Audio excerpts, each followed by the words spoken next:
उतरने के लिए पैदा ही नहीं हुए। हम पैदा ही खास नवीन तरीके से पैदा हुए। हकीकत में देखा जाए तो मुझको खुद को आपको प्रणाम करना चाहिए, पर मर्यादा में मैं तुम्हें प्रणाम कर नहीं पा रहा हूं। मगर मुझे अपने आप में विश्वास है, अगर तुम मेरे प्राण हो, तुम मेरे जीवन हो, मेरी धड़कन हो, मेरी चेतना हो, मेरे रक्त हो, तो मेरे रक्त दोगला नहीं हो सकता, इतना भरोसा है मेरा।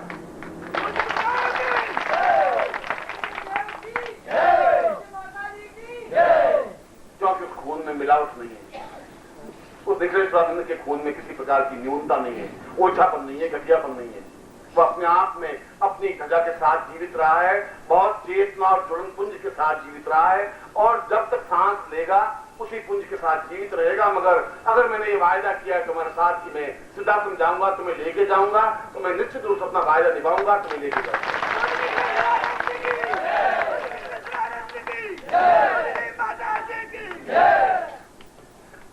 जो प्रेम देता है वो विरह देता है, और जो विरह देता है वो बहुत बड़ा होता है। मेरा घटिया आदमी विरह नहीं दे सकते, घटिया आदमी प्रेम भी नहीं कर सकते, घटिया आदमी आंखों में बस नहीं सकते, घटिया आदमी आंखों के माध्यम से दिल में उतर नहीं सकते, घटिया आदमी दिल को तड़फा नहीं सकते, और मैं तड़फा सकता हूं। मैं तुम्हारे हृदय को फड़फड़ा सकता हूं, उछाल सकता हूं, आंखों में नीर की धारा बहा सकता हूं, और रात को तुम्हें तकिया भिगोने के लिए मजबूर कर सकता हूं, मैं कर सकता हूं।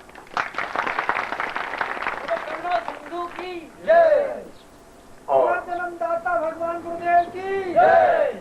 और आज पूर्णाहुति है। हमने इन 7 दिनों में जो कुछ आनंद लिया, मैंने जितना आनंद दिया उससे ज्यादा आपसे मैंने आनंद प्राप्त किया।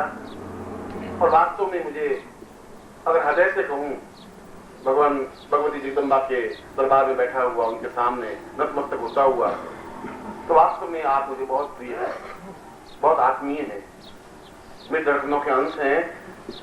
ऐसा नहीं हो जाए तुम्हारे मेरे बीच में दरार पड़ जाए, ऐसा नहीं होना चाहिए। ऐसा नहीं हो जाए तुम्हारे मेरे बीच में दीवार खड़ी हो जाए, ऐसा नहीं हो जाए कि कहीं कोई न्यूनता रह जाए, ऐसा नहीं हो जाए कि मैं आवाज दूं तुम्हारे कानों में पड़े ही नहीं। और जिस दिन ऐसा हो गया उस दिन बहुत ओछापन हो जाएगा, बहुत घटियापन हो जाएगा। उस दिन जीवन का कोई अर्थ नहीं रहेगा, जीवन का कोई मकसद नहीं रहेगा, जीवन का कोई तत्व नहीं रहेगा। प्यार तो बहुत एक अनमोल चीज है, और मैं तो केवल प्यार बांटने के लिए पैदा हुआ हूं। तुमसे कुछ मुझे चाहिए नहीं, मुझे तो केवल तुम्हारा प्यार चाहिए। तुम आओ और मुझे प्यार बांट करके चले जाओ।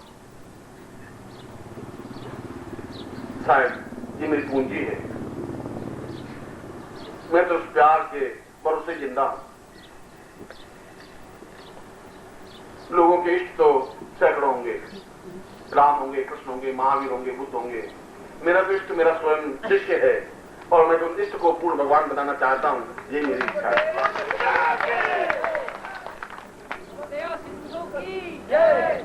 और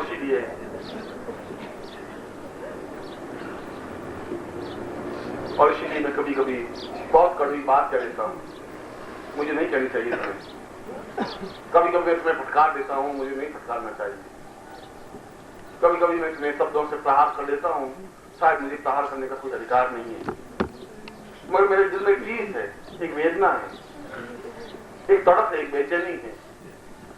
इसलिए तो मेरे और मेरे धड़कनों के बहुत निकट हो। मेरी धड़कती है तो तुम्हारे दिल से मेरे बिल्कुल पास धड़कता हुआ सुनाई देता है। मैं चाहूं भी तुम्हें बुला नहीं सकता, मैं तुम्हें बुलाना भी नहीं चाहता हूं, मैं तो अपनी आंखों से ओझल करना भी नहीं चाहता हूं। कोई मतलब नहीं है, कोई मकसद नहीं है, ऐसी जिंदगी का कोई तात्पर्य नहीं है।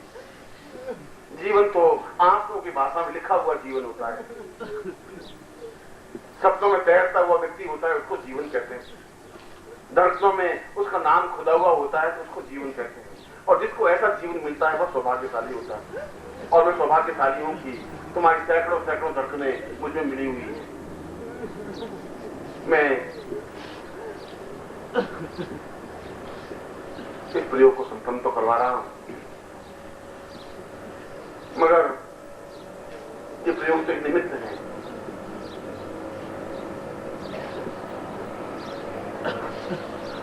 हम अब इस जीवन के बाद अगर जाना है तो सिद्धाश्रम ही जाना है, संसार में नहीं जाना है। अगर ऐसा होगा तो शायद तुमसे ज्यादा दुखी मैं होऊंगा। तुम मेरी वेदना, मेरे तड़प और मेरी बेचैनी को तुम समझ नहीं सकते। मैं ऊपर से मुस्कुराता हूं, मगर तुम कभी मेरा सीना चीर के देखोगे, हजार हजार खड्डे उसमें लिखे हुए होंगे। हजारों खड्डे तुम लोगों ने मुझे दिए हैं और मैं भूलता हूं और भुगत रहा हूं। अब सीने में कोई जगह नहीं बची है, वहां एक छेद, छोटा सा भी छेद हो सके, उतनी जगह अब सीने में नहीं बची हुई है। अब मैं नया छेद नहीं चाहता हूं, अब उतनी गुंजाइश नहीं रही। मैं फिर भी तुम जो कुछ मुझे दोगे मेरे लिए तो स्वीकार है। तुम ऐसा गुरु नहीं मिल सकेगा, चापलूस तो मिल सकेगा, चौका मारने वाला, हृदय पर प्रहार करने वाला, टूक टूक कहने वाला और तुम्हारे साथ मुस्कुराने वाला, खिलखिलाने वाला और तुम्हारे साथ उदास होने वाला गुरु नहीं मिल सकेगा। आत्मीय मिल सकता है, प्राण की धड़कन मिल सकती है। और इसीलिए आज हम पूर्णाहुति में उस पूर्ण भगवान रुद्र के प्रयोग के साथ और पूर्णाहुति के पूरे पैकेट के साथ पूर्णाहुति करेंगे कि जो सारी न्यूनताओं का मैं पूरा प्रयोग करवा सकूं, अधूरापन नहीं रहे, बनियापन नहीं रह जाए तुमने। मैं तुम्हें और बता देता हूं, ये पूरी साधन की पूंजी है। ये पूर्णाहुति ये मामूली घटना नहीं होगी।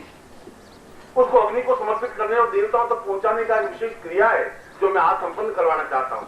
जो को संपन्न नहीं करवा सका हूं वह संपन्न करवाऊंगा इस पूर्णाहुति में, क्योंकि मैंने तुम्हें श्रेष्ठ दीक्षा दी है। मैं जानता हूं उसका मूल्य, मैं तो जानता हूं। और तुम्हें विश्वास नहीं हो, तुम्हें कभी सौभाग्य मिले उस तांत्रिक सम्मेलन में जाने का या सिद्धों के सम्मेलन में जाने का और उसको कहना कि हमने सिद्धेश्वर दीक्षा ली है, तो तुरंत वो ऊंचे से ऊंचा योगी होगा, तुम्हारा चरण छूलेगा। उसको सिद्धेश्वर दीक्षा कहते हैं। मगर यदि मूल्य ज्ञात नहीं है तो हीरा भी यहां पड़ा है, बंदर के हाथ में हीरा भी दें तो दांतों से कट करके फेंक देगा, क्योंकि उसको मूल्य मालूम नहीं। तुम उसका मूल्य नहीं आंक सको तो उसका तो मैं कुछ नहीं कर नहीं सकता। मैं देने में कोई कसर रखता नहीं। और इसीलिए जिस क्षमता के साथ तुम साधना कर रहे हो, जिस क्षमता के साथ तुम प्रयोग कर रहे हो, जिस क्षमता के साथ मेरे पास बैठे हो, उसी क्षमता के साथ में पूर्णाहुति करनी है। और उसके साथ ही साथ मेरा आशीर्वाद तो लेना ही है, मगर मेरी आज्ञा भी तुम्हें लेनी है। और आज्ञा मेरी एक और केवल मात्र एक है कि तुम्हें हर हालत में 21 तारीख को मेरे पास पहुंचना ही है। निश्चित रूप से इस मामले में कोई रियायत नहीं सुनना चाहता, ये फिर बट नहीं सुनना चाहता। मेरी पत्नी बीच में आपकी खड़ी हो गई, मेरे बेटा बीमार पड़ गया और मेरी पेशी पड़ गई, मेरे न्यायालय में जाना पड़ा, कुछ नहीं। ये सब घोषला है, ढोंग है, ये सब पाखंड है, ये कुछ नहीं हो सकता। तुम नहीं रहोगे जिंदा तब भी ये सब कुछ चलता रहेगा। तुम आज हो तो पत्नी जिंदा है, पत्नी है, पुत्र जिंदा है, घर जिंदा है, न्यायालय जिंदा है, कोर्ट कचहरी जिंदा है, 21 मार्च जिंदा है। मर भी जाओगे तो पति जिंदा ही रहेगा, ये तुम्हारे साथ नहीं मरेगा। पत्नी यही रोज जी करके 5-7 मिनट, 10 घंटा, 2 घंटे, 10-15-20 दिन रो करके फिर खाना खाना शुरू कर देगी। पत्नी मर जाएगी तो पति 2-4 दिन तो रोएगा, 5 दिन रोएगा, फिर दूसरा विवाह कर लेगा। ये सब यही के बंधन है। निष्प्रह और निश्चिंत होकर के एक लक्ष्य, एक चिंतन, एक विचार। अर्जुन की आंख के नीचे बल एक बिंदु था कि मुझे इस चिड़िया की आंख को देखना है। तुम्हारे पास अब इतना समय कम है कि एक आंख देखनी है बस। बहुत निकट पहुंच चुके हो तुम, इतने निकट पहुंच चुके हो, अब एक छलांग लगाने की जरूरत है। उस जगह पर तुम हो, बस तुम मुझे मिलो, मैं तुम्हें धक्का दूं और उछाल दूं और तुम पहुंच सको, इतनी जरूरत है। इसीलिए मैंने तुम्हें बुलाया है।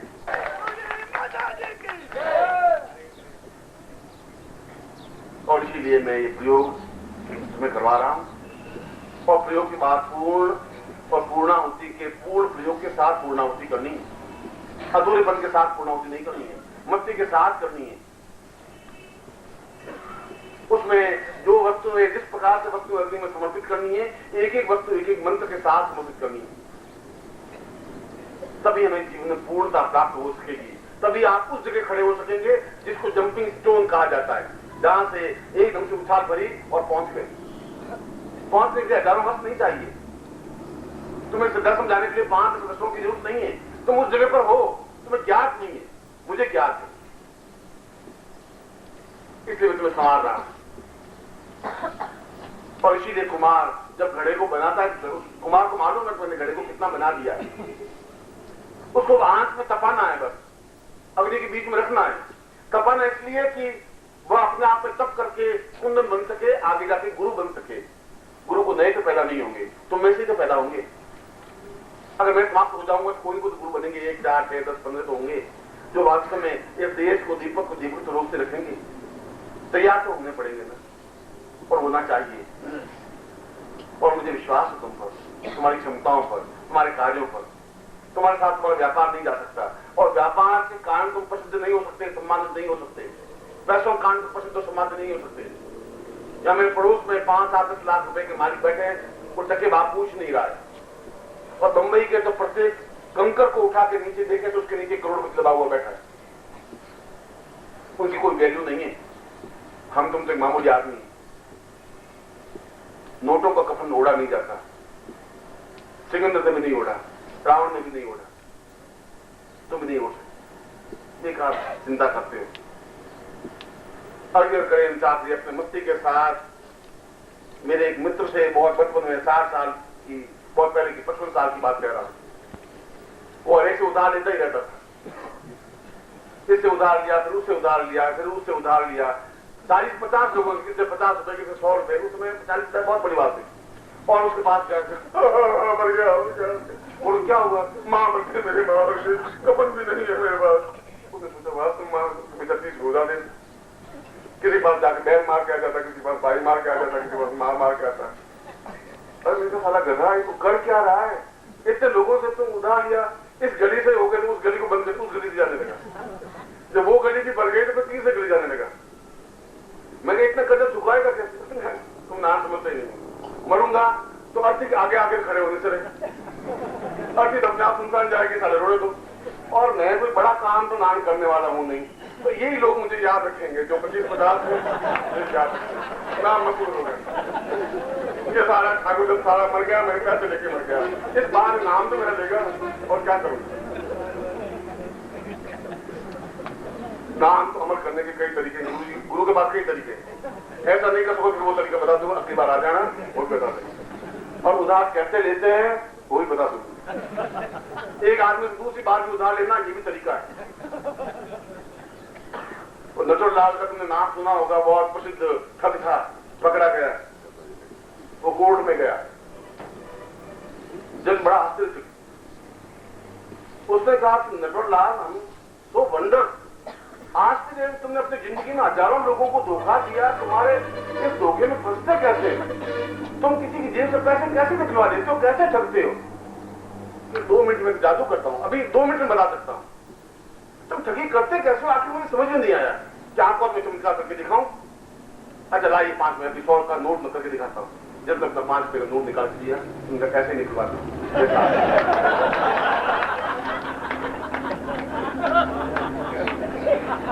खिड़की जैसे भी निकलवा दिया। बस ये तरीका यही है। अब आपको क्या बताऊं, तरीके कहिए। आप जैसे बहुत होशियार चालाक जज, तुम्हारे जैसे पास निकलवाए नहीं निकलवाए, अब मेरी जेब में तुम्हारे कुछ करना होगा।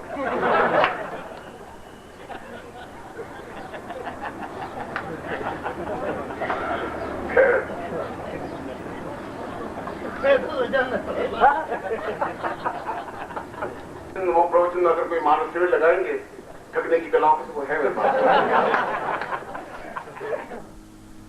हम पूर्णावती स्थल पर जाते हैं और वहां आप शांति